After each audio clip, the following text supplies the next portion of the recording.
In a hellish prison's descent to ruin, now without any trace of the authority that established and once maintained it, the residents of the Bastion launched what was left into chaos.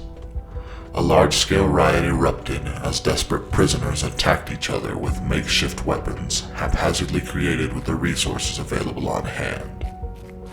Though, in the aftermath of the storm, it wasn't prison shivs or rubble hammers that scarred the bodies of the dead. Instead, their corpses were pinned from ceiling to floor, with large ornamental spears driven directly through their chests. In the chaos of a desperate riot, a single prisoner stepped to fill the role of authority. This prisoner is the last sight many of those in the Bastion had before their unfortunate deaths. His name is Samarog, and he has dubbed himself the Warden.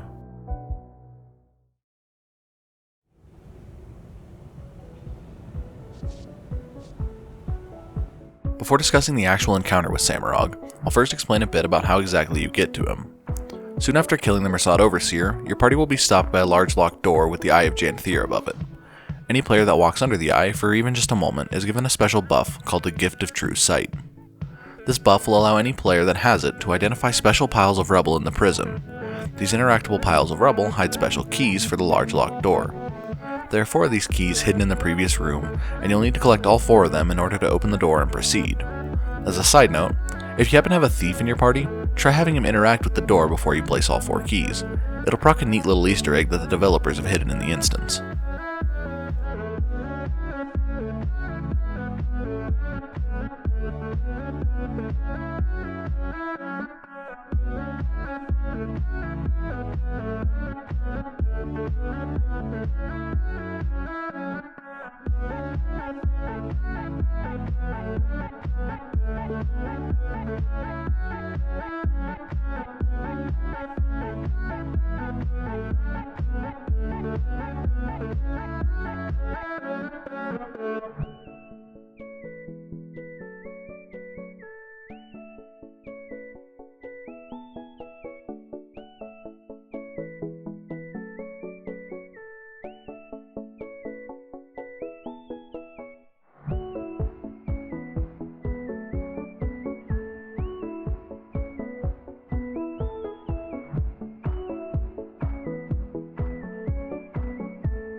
Once in the fight with Samarog, he'll immediately fixate on the first person to enter his room. After slowly meandering his way to the fixated target, he'll start rotating through his basic attacks.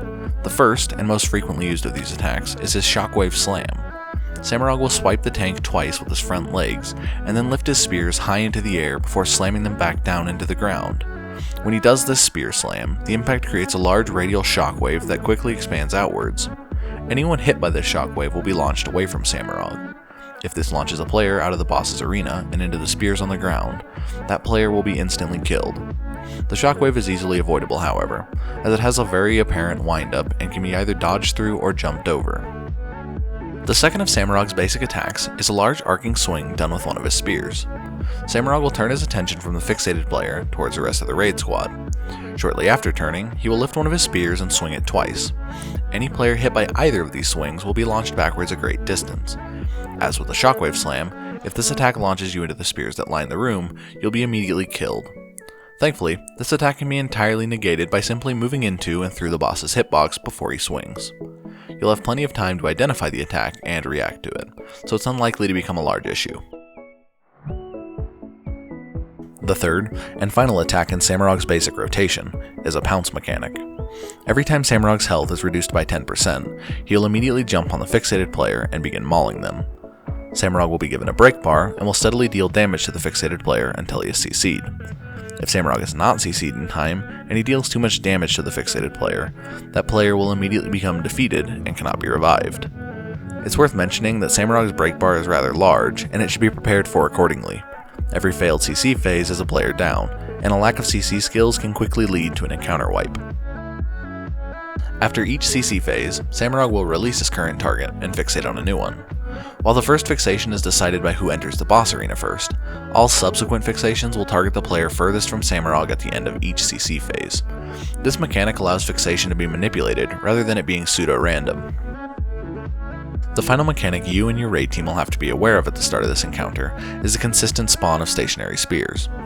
Roughly every 20 seconds after the start of the fight, Samarog will randomly drop a large stationary spear somewhere on the arena floor. The spear's drop is preceded by an expanding red AoE, and any player standing in the AoE when the spear lands will be dealt massive damage. After landing, the spears have another sizable red AoE around them. Any player that walks within these AoEs will either be taunted to or feared away from the spear itself. Spears have both a health bar and a break bar that can be used to destroy them. At 66% health, Samarog will enter an invulnerability state and run across the arena to a small outcropping just outside of the playable area. Be sure to steer clear of his path, as any player hit by the now invulnerable Samarog will receive a large packet of damage and be launched precariously across the room. Just afterwards, 2 new enemies will spawn on opposite ends of the room. These enemies are a Jotun named Guldhem and a human named Rigom. Guldhem and Rigom will each fixate on the player furthest from them when they spawn, and they will periodically change fixation to again be on the player furthest from them. All damage done to Guldhem will be transferred to Rigom, who, when killed, will explode in a massive detonation of energy. After the detonation, Rigom will become invulnerable for a short period of time before regenerating to max health again. During this phase, the goal is to have Rigom's large detonation of energy hit Samarog outside of the arena. When Samarog is hit by the blast, he will be stunned. This drops the effect on Guldhem that is protecting him from damage, and your raid squad will be able to burst him to 66%. Repeat this process until Guldhem is dead, then shift your attention to Rigom, who at this point can no longer regenerate health. Once you've killed Rigom for the last time, Samarog will fixate on the player furthest from him, charge back into the arena, and begin rotating through his basic attacks again.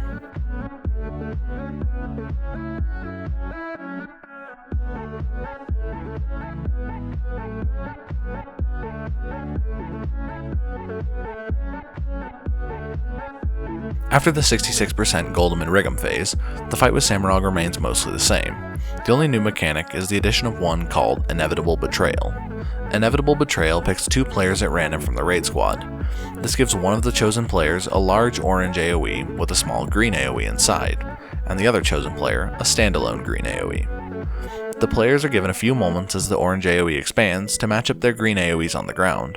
When the AoE reaches its maximum size, Inevitable Betrayal will deal a large chunk of damage to anyone standing inside the bounds of the AoE. If the 2 chosen players have matched their green circles for this detonation, they will receive invulnerability from the blast and be safe. When Samarog reaches 33%, he will again charge outside of the arena and spawn Guldhem and Rigom. This phase is identical to the Guldhem and Rigom phase at 66% and is cleared in the exact same manner. After killing Guldhem and Rigom for the second time, Samarog will again fixate on the player furthest from him and charge back into the arena. In this last phase, Samarog has 2 new mechanics. Fortunately, however, both of these new mechanics have little impact on the fight, and they're unlikely to cause your group any serious issues. The first of the new mechanics is simply a new attack Samarog will infrequently use. The attack has Samarog stop moving before he lifts his spear behind his head and slams it down onto the arena floor, long ways. The attack has a relatively small hitbox and is easily avoidable, but on the off chance you are hit by the attack, it will do a sizable chunk of damage to you. The second of his new mechanics is arguably the largest non-mechanic of the fight. As the arena begins to fill with Samarog's falling spears, he will occasionally call upon them to unearth and attack. At this point, all the spears currently driven into the arena's ground will receive a directional attack arrow. Moments after these arrows appear, the spears will launch themselves from the ground and travel until hitting Samarog's model. These spears are incredibly slow to launch and absurdly easy to dodge. As I mentioned earlier, this is arguably the largest non-mechanic of the fight. These flying spears should cause your group little to no issues during the fight.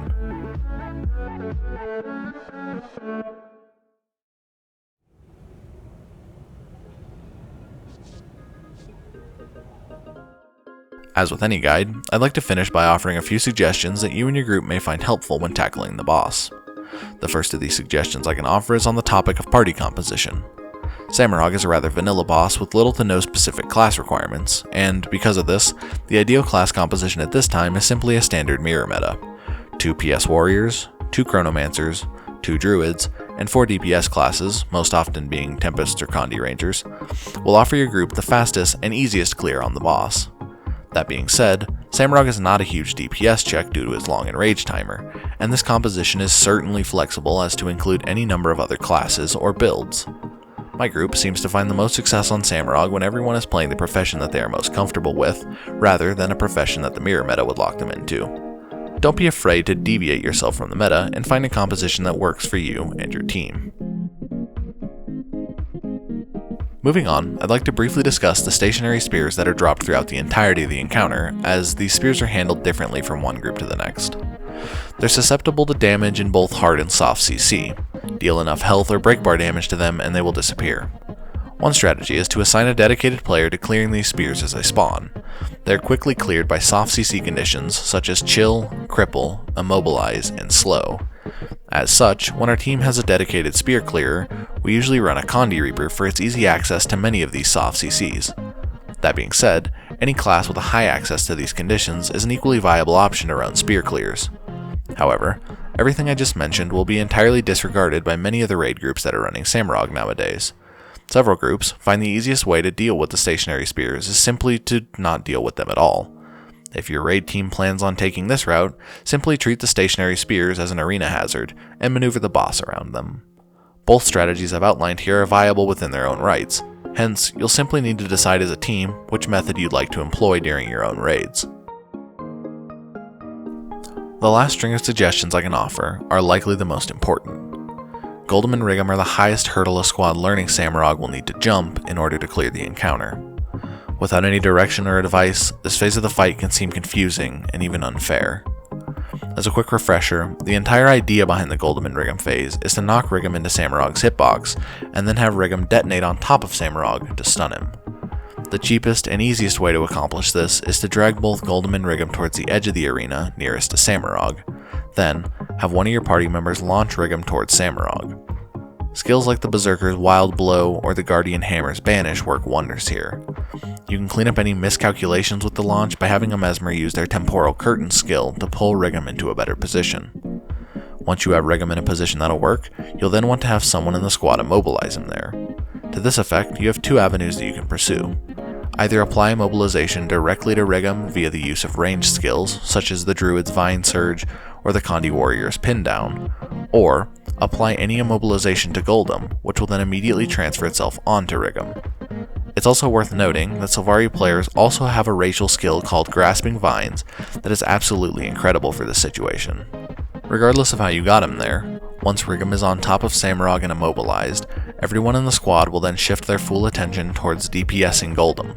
Guldhem will then transfer all incoming damage to Rigom, Rigom will die, Rigom will detonate, Samarog will stun, and Guldhem will become vulnerable.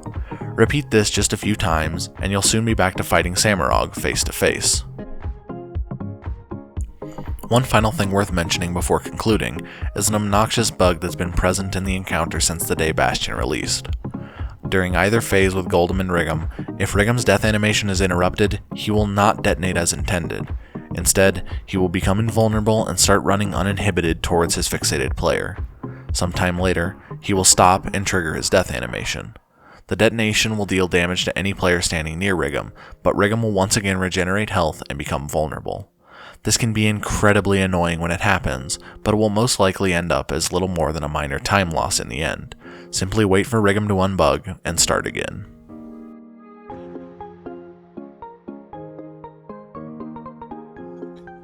Got everything I needed. That's nice, Tanner. Are you Everybody going? knows that Dancing Azure is the real raid boss. I'm just taking some pictures. The Alright, second everyone that get in screen this shake raid. stops.